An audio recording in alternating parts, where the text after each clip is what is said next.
Bienvenue sur Africa 24 dans cette nouvelle édition de l'Africa Tonight au sommaire de l'actualité. Ce ralliement qui pourrait bouleverser la présidentielle du 24 février au Sénégal. Ancien maire de Dakar emprisonné, Khalifa Sall a annoncé son soutien à Idrissa Seck, leader de la coalition Idy 2019. Le nouveau plan de coopération énergétique de la CEDEAO est prêt, présenté ce jeudi 7 février au Bénin. Le plan 2019-2033 comporte 75 projets prioritaires à hauteur d'un financement d'environ 36 milliards de dollars. Et au Cameroun, le projet innovant Youth Connect a été lancé, initié par le président rwandais Paul Kagame. Il vise la création de 10 millions d'emplois dans les industries émergentes. Mais tout d'abord, il ne l'a pas encore officialisé, mais son parti, le FLN, présente le président Abdelaziz Bouteflika comme candidat à la présidentielle. Ce samedi 9 février, le Front de Libération Nationale a exhorté le chef de l'État, âgé de 81 ans, à briguer un 5e mandat. Mouad Bouchareb, coordinateur provisoire du parti, qui est également président de l'Assemblée nationale, l'a annoncé lors d'un meeting organisé à Alger. L'ancien Premier ministre Abdel Malek Sellal, pressenti comme futur directeur de campagne probable du candidat Abdelaziz Bouteflika, était également présent à ce rassemblement qui a réuni des milliers de militants. Les jeux d'alliance se précisent en vue de la présidentielle sénégalaise du 24 février prochain. À 2 semaines du scrutin, Khalifa Sall, l'ex-maire de Dakar, a fait un choix qui pourrait bouleverser l'élection. L'opposant emprisonné a choisi de soutenir Idrissa Seck, leader de la coalition Idy 2019. Les précisions de Cheikh Omar Bandaogo.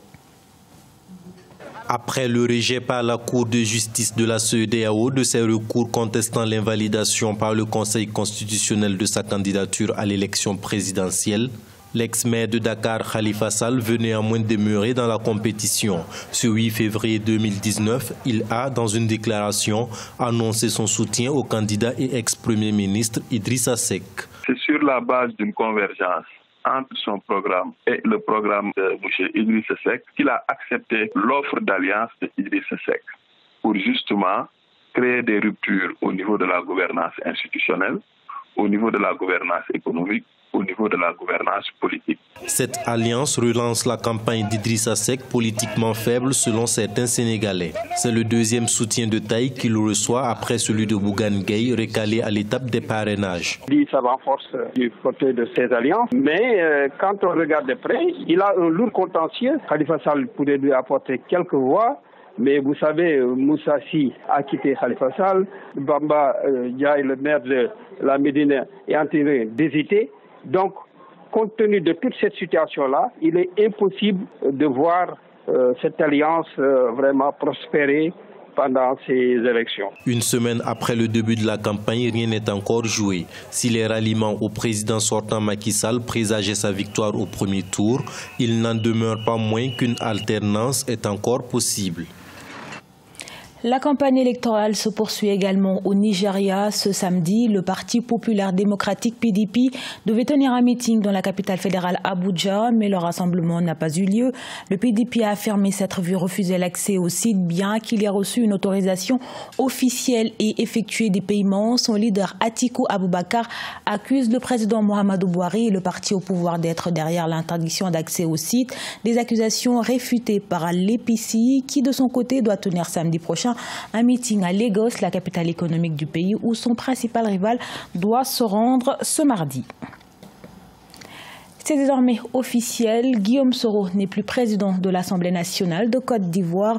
À la tête du Parlement depuis 2012, il a démissionné de ses fonctions le 8 février sur demande du chef de l'État, Alassane Ouattara. Mais comment cette démission a-t-elle été accueillie en Côte d'Ivoire? On fait le point avec notre correspondant Olivier Conan.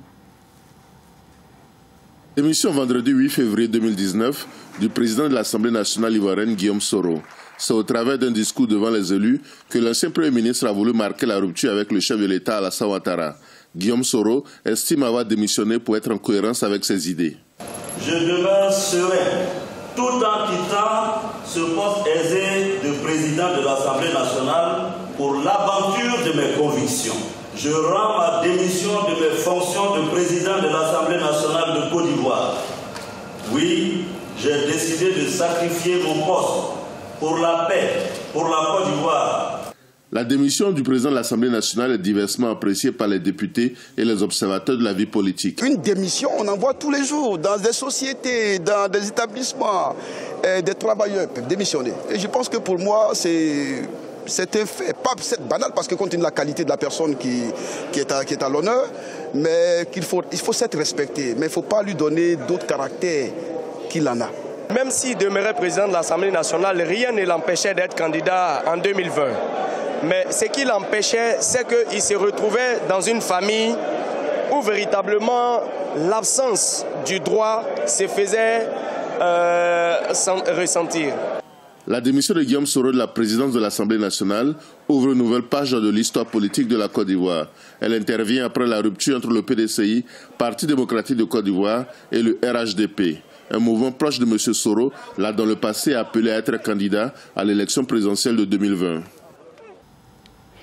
Lancé en juillet 2018, le marché régional de l'électricité de l'Afrique de l'Ouest a lancé un nouveau plan de coopération énergétique. Ce nouveau plan est la suite de celui réalisé en 2012 pour couvrir jusqu'en 2025. Son objectif, garantir l'énergie stable et fiable à des coûts abordables. Reportage à Cotonou de notre correspondant Lev Théono.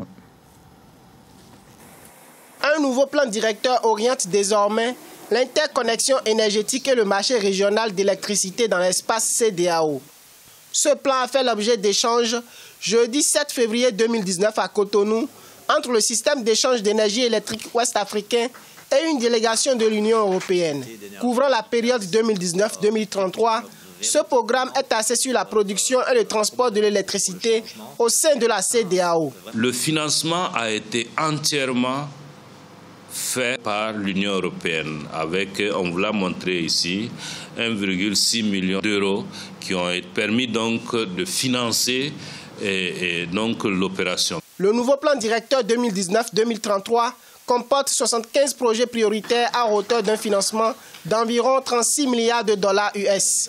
Il s'agit entre autres de 28 projets de lignes de transport totalisant environ 22 932 km de lignes de transport haute tension et 47 projets de production avec une capacité de 15,49 gigawatts. On est fiers de contribuer, mais il ne faut pas non plus surestimer l'importance de l'apport de la coopération. L'augmentation de la production et de l'interconnexion énergétique en Afrique de l'Ouest sera un nouveau défi à relever. Pour les 15 prochaines années, de nombreux experts estiment que la région Afrique de l'Ouest devra répondre à une demande électrique qui va augmenter en moyenne à 8% par an. Au Cameroun, la fête de la jeunesse est célébrée le 11 février. En prélude à cet événement, plusieurs activités sont lancées. C'est le cas de Youth Connect, un projet qui vise à favoriser le développement des jeunes au travers de plusieurs piliers, parmi lesquels l'emploi et l'entrepreneuriat. Reportage de notre correspondante Viviane Bauken. L'implémentation de l'ambitieux projet innovant Youth Connect au Cameroun devrait permettre aux jeunes d'entrer en contact avec des leaders des secteurs publics et privés afin de nouer des partenariats visant la création d'emplois et des possibilités d'entrepreneuriat. Le lancement des consultations nationales dans le sens de pouvoir lancer l'initiative Youth Connect au Cameroun permet justement aux jeunes Camerounais de pouvoir s'interconnecter. C'est une plateforme qui permet de mettre en relief et d'interconnecter les jeunes du nord au sud, de l'est à l'ouest avec les jeunes de la diaspora et les jeunes de la diaspora africaine. D'ici 2020, ce projet lancé par le président Paul Kagame du Rwanda vise la création de 10 millions d'emplois dans les industries émergentes. Le Cameroun, qui lance donc les consultations nationales pour la mise en œuvre de cette initiative, vise une mise en œuvre efficace du Youth Connect Cameroun. Il est question d'aller vers les jeunes, de prendre leurs avis. C'est eux qui vont nous donner les orientations du Youth Connect au Cameroun parce que c'est eux qui sont au centre du Youth Connect. Dans Youth Connect, il y a jeunesse. Ça veut dire qu'on ne peut pas mener une initiative pour les jeunes sans les impliquer. D'où l'idée des consultations nationales. Le Youth Connect, qui devrait être implémenté dans tous les pays africains, permettra, entre autres, d'encourager 5000 ambassadeurs numériques dans chaque pays. Ce journal a été réalisé par l'ensemble de la rédaction. Merci pour votre fidélité. Retrouvez dans un instant une nouvelle édition de l'actualité sur Africa 24.